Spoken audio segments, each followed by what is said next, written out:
بسم اللہ الرحمن الرحیم۔ السلام علیکم ورحمۃ اللہ وبرکاتہ۔ ایک ایسی پرسرار زندگی جو کبھی ختم نہ ہوگی،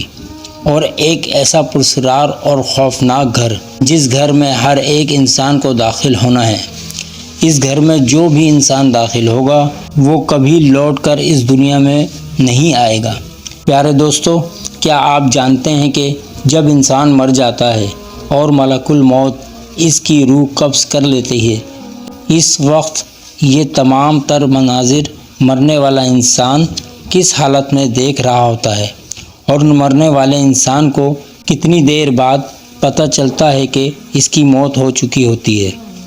اور جب مرنے والے انسان کو قبر میں داخل کر دیا جاتا ہے تو قبر میں پہلے 24 گھنٹوں کے اندر اس کے ساتھ کیا سلوک کیا جاتا ہے،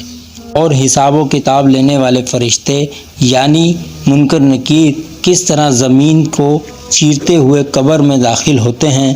اور اس طرح مرنے والے کے ساتھ حساب و کتاب کیا جاتا ہے، اور اس کے بعد مرنے والا شخص اپنی زندگی کو کس طرح گزارتا ہے۔ پیارے دوستو، ان تمام تر سوالات کے جواب قرآن اور حدیث کی روشنی میں آج کی اس ویڈیو میں ہم آپ کو بتائیں گے، لہٰذا آپ سے گزارش ہے کہ ہماری اس ویڈیو کو اینڈ تک ضرور دیکھیے گا تاکہ آپ کے علم کے اندر بھی اضافہ ہو سکے اور آپ بھی مرنے سے پہلے اپنی آنے والی زندگی کے لیے تیاریاں کر سکیں۔ آمین۔ پیارے دوستو، اللہ تبارک و تعالیٰ قرآن پاک میں ارشاد فرماتا ہے کل نفس ذائقۃ الموت، اور بے شک ہر جان نے موت کا ذائقہ چکھنا ہے۔ اس بات کے اندر کوئی شک نہیں کہ ہر انسان نے وقت مقررہ پر اس دنیا کو چھوڑ کر جانا ہے۔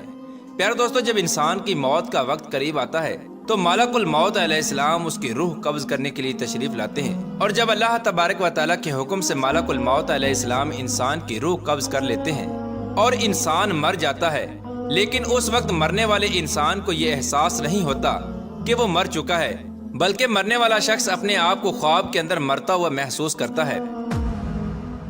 مرنے والا شخص یہ محسوس کر رہا ہوتا ہے کہ اس کو خواب کے اندر نہلایا جا رہا ہے، اور اس کو کفن پہنایا جا رہا ہے، اور اس کے کفن کو گرہ لگائی جا رہی ہے، یہاں تک کہ جب اس کو قبر میں بھی اتارا جا رہا ہوتا ہے تو اس کو بھی وہ ایک خواب تصور کر رہا ہوتا ہے۔ بے شک یہ تمام تر مناظر جو مرنے والا شخص اپنی آنکھوں کے سامنے دیکھ رہا ہوتا ہے وہ بہت ہی خوفناک اور ہیبت ناک ہوتے ہیں، لیکن اس کے باوجود بھی مرنے والے شخص کو ایسا لگتا ہے کہ وہ ایک خواب دیکھ رہا ہے۔ جب اس مرنے والے شخص کو قبر کے اندر دفنا دیا جاتا ہے اس وقت وہ مرنے والا شخص روتا اور چیختا چلاتا ہے، لیکن اس کی چیخ و پکار کوئی نہیں سنتا۔ ادھر جب مرنے والے شخص کے عزیز و اقارب اس کو دفنا کر چلے جاتے ہیں اس وقت مرنے والا شخص بہت چیخ و پکار کرتا ہے اور وہ قبر کے اندر اکیلا رہ جاتا ہے۔ اس طرح جب تمام لوگ اس کو دفنا کر چلے جاتے ہیں اور قبر کے پاس کوئی بھی موجود نہیں ہوتا، اس وقت اللہ تبارک و تعالیٰ اس کی اس روح کو اس کے جسم میں دوبارہ داخل فرما دیتا ہے جس روح کو ملک الموت علیہ السلام نے قبض کیا تھا۔ جیسے ہی روح مرنے والے شخص کے جسم میں داخل ہوتی ہے تو اس وقت مرنے والا شخص فوراً اپنی آنکھیں کھول لیتا ہے اور اللہ تبارک و تعالیٰ کا شکر ادا کرتا ہے کہ اللہ تبارک و تعالیٰ نے اس خوفناک خواب سے مجھے نجات عطا فرمائی۔ یہ تمام تر مناظر دیکھنے کے بعد بھی مرنے والا شخص یہ گمان کر رہا ہوتا ہے کہ وہ صرف ایک خواب تھا جس خواب سے اب وہ بیدار ہو چکا ہے۔ پیارے دوستو، اس کے بعد جو آگے والا مرحلہ اور منظر شروع ہوتا ہے وہ اس سے بھی کہیں زیادہ خوفناک اور ہیبت ناک منظر ہے۔ جب اللہ تبارک و تعالیٰ کے حکم سے روح انسان کے جسم میں داخل ہو جاتی ہے تو وہ مرنے والا انسان اٹھ کر بیٹھ جاتا ہے اور اپنی آنکھیں کھول لیتا ہے۔ پھر وہ شخص اپنے آپ کو چھونے لگتا ہے اور وہ اپنے آپ کو ایک سفید لباس کے اندر لپٹا ہوا پاتا ہے۔ اس کے بعد مرنے والا شخص اپنے آپ سے سوال کرتا ہے کہ میرا لباس کہاں ہے اور یہ میں کہاں پر ہوں، اور یہ جگہ کون سی ہے جہاں ہر طرف اندھیرا ہی اندھیرا ہے، اور یہ میں کہاں آ گیا ہوں۔ پیارے دوستو، یہ لرزا دینے والے سوالات اس کے ہوش اڑا دیتے ہیں اور اس کی چیخ و پکار میں مزید اضافہ ہو جاتا ہے، اور وہ قبر کے ہیبت ناک منظر سے ڈر کر چیختا اور چلاتا ہے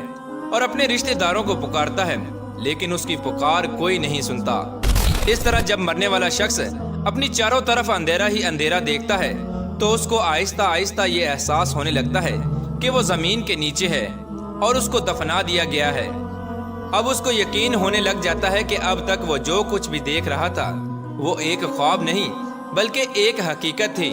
اور وہ حقیقت میں مر چکا ہے۔ اس وقت مرنے والا شخص اپنی طاقت کے مطابق زور زور سے چیختا ہے اور اپنے رشتہ داروں کو پکارتا ہے۔ اس طرح جب مرنے والے شخص کی چیخ و پکار کا کوئی بھی جواب نہیں دیتا تو اس وقت اس کی امید صرف ایک ہی ذات پر لگ جاتی ہے، اور وہ اللہ تبارک و تعالیٰ کی ذات ہے۔ اس وقت وہ مرنے والا شخص اللہ تبارک و تعالیٰ کی بارگاہ میں عرض کرتا ہے کہ یا رب العالمین، میرے گناہوں کو معاف فرما اور مجھے اس خوف سے نجات عطا فرما۔ پیارے دوستو، اس دعا کے بعد اگر مرنے والا شخص گناہ گار ہوتا ہے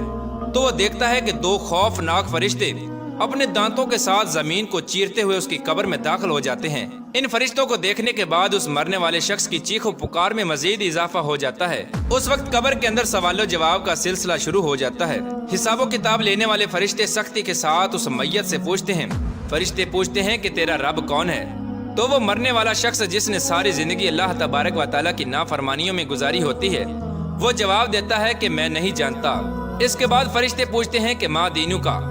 کہ تیرا دین کون ہے؟ تو اس وقت وہ شخص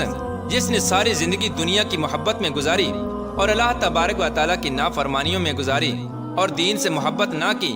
تو وہ جواب دیتا ہے کہ میں نہیں جانتا۔ اس کے بعد اس مرنے والے شخص سے تیسرا سوال کیا جاتا ہے کہ تیرا نبی کون ہے؟ تو وہ شخص جواب دیتا ہے کہ میں نہیں جانتا۔ اس طرح اس مرنے والے شخص کے جوابات سن کر منکر نکیر فرشتے کہتے ہیں کہ ہم جانتے تھے کہ تم یہی جواب دو گے۔ اس کے بعد فرشتے قبر کو حکم دیتے ہیں کہ اے قبر، تو اس پر تنگ ہو جا۔ تو وہ قبر اتنی تنگ ہو جاتی ہے کہ اس کی پسلیاں ایک دوسرے کے اندر پیوست ہو جاتی ہیں اور اس پر عذاب مسلط کر دیا جاتا ہے، اور اس کی قبر میں جہنم کے دروازے کو کھول دیا جاتا ہے، جیسا کہ نبی کریم رؤوف الرحیم صلی اللہ تعالی علیہ وآلہ وسلم نے ارشاد فرمایا کہ قبر یا تو جنت کے باغوں میں سے ایک باغ ہے یا جہنم کے گڑھوں میں سے ایک گڑھا ہے۔ پیارے دوستو، اگر مرنے والا شخص نیک ہو تو وہ دیکھتا ہے کہ دو خوبصورت چہروں والے فرشتے اس کے پاس آ کر بیٹھ گئے ہیں۔ اس وقت وہ نورانی چہروں والے فرشتے اس مرنے والے نیک انسان کو تسلی دینے لگ جاتے ہیں اور اس کی حوصلہ افزائی کرتے ہیں۔ اس کے بعد اسی طرح اس نیک انسان سے بھی وہی سوال کیے جاتے ہیں کہ تیرا رب کون ہے؟ تو وہ عرض کرتا ہے کہ میرا رب اللہ ہے۔ اس کے بعد اس سے پوچھا جاتا ہے کہ تیرا دین کیا ہے؟ تو وہ کہتا ہے کہ میرا دین اسلام ہے۔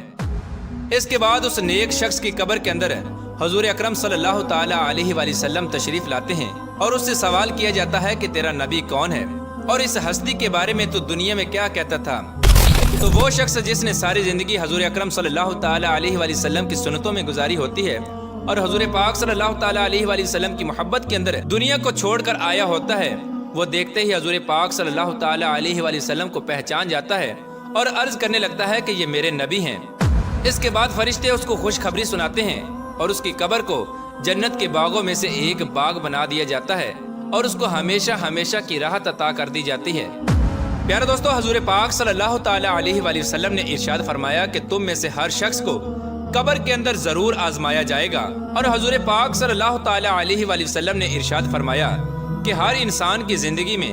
2 دن اور 2 راتیں ایسی آئیں گی کہ اس سے پہلے اس نے کبھی ایسے 2 دن اور ایسی 2 راتیں نہ دیکھی ہوں گی۔ ایک وہ دن جس دن وہ مرے گا، اور دوسرا وہ دن جس کے بعد کوئی دن نہ آئے گا اور وہ قیامت کا دن ہوگا، اور ایک وہ رات جو اس کی قبر میں آئے گی، اور دوسری وہ رات ہے جس رات کے بعد قیامت قائم ہوگی۔ پیارے دوستو، حضور پاک صلی اللہ تعالی علیہ وآلہ وسلم نے ارشاد فرمایا کہ میں نے بڑے بڑے خوفناک مناظر کو دیکھا، لیکن قبر سے زیادہ خوفناک منظر میں نے کبھی نہیں دیکھا۔ پیارے دوستو، حضرت سیدنا عثمان غنی رضی اللہ تعالی عنہ جب کسی قبر پر تشریف لاتے تو اس قدر آنسو بہاتے کہ آپ کی داڑھی مبارک تر ہو جاتی۔ تو آپ سے پوچھا گیا کہ جب آپ کے سامنے جنت اور دوزخ کا ذکر کیا جاتا ہے تو اس وقت تو آپ اتنا نہیں روتے، لیکن جب قبر کا ذکر کیا جاتا ہے تو آپ بہت روتے ہیں، اس کی کیا وجہ ہے؟ تو حضرت سیدنا عثمان غنی رضی اللہ تعالی عنہ نے فرمایا کہ میں نے نبی کریم رؤوف الرحیم صلی اللہ تعالی علیہ وآلہ وسلم کو فرماتے ہوئے سنا کہ آخرت کی سب سے پہلی منزل قبر ہے۔ اگر قبر والے نے اس سے نجات پائی تو بعد کا معاملہ اس سے آسان ہے، اور اگر اس سے نجات نہ پائی تو بعد کا معاملہ اس سے زیادہ سخت ہے۔ پیارے دوستو، اس بات کے اندر کوئی شک نہیں کہ دنیا کی زندگی ایک مختصر سی زندگی ہے اور بالآخر اس زندگی نے ختم ہو جانا ہے، اور آخرت کی زندگی ہمیشہ ہمیشہ کی زندگی ہے جس کے بعد کوئی موت نہ ہوگی، اور خوش نصیب ہوں گے وہ لوگ جو اللہ تبارک و تعالیٰ اور اس کے محبوب کو راضی کر کے اپنی آخرت کو سنوار لیں گے اور ہمیشہ ہمیشہ کے لیے جنت میں چلے جائیں گے، اور بد نصیب ہوں گے وہ لوگ جو دنیا کے اندر اللہ تبارک و تعالیٰ کی نافرمانیاں کر کے اور دنیا کو راضی کر کے ہمیشہ ہمیشہ کے لیے جہنم کے مستحق قرار پائیں گے۔ اللہ تبارک و تعالیٰ سے دعا ہے کہ اللہ تبارک و تعالیٰ اپنے پیارے حبیب حضرت محمد مصطفیٰ صلی اللہ تعالیٰ علیہ وآلہ وسلم کے بتائے ہوئے راستے پر چلنے کی توفیق عطا فرمائے اور ان کی محبت کے اندر جینا مرنا نصیب فرمائے۔ دیکھا میرے دوستو، یہ تھی ہماری آج کی ویڈیو۔ اگر ہماری آج کی ویڈیو پسند آئی ہو تو اس کو ضرور لائک کریں اور کومنٹ سیکشن میں اپنی رائے کا اظہار کریں، اور ہمارے چینل دین کی باتیں اچھی 786 کو سبسکرائب کرنے اور ساتھ ہی لگے بیل کے بٹن کو بھی پریس کریں تاکہ ہماری مستقبل میں آنے والی ویڈیو کا نوٹیفیکیشن ملتا رہے۔ شکریہ۔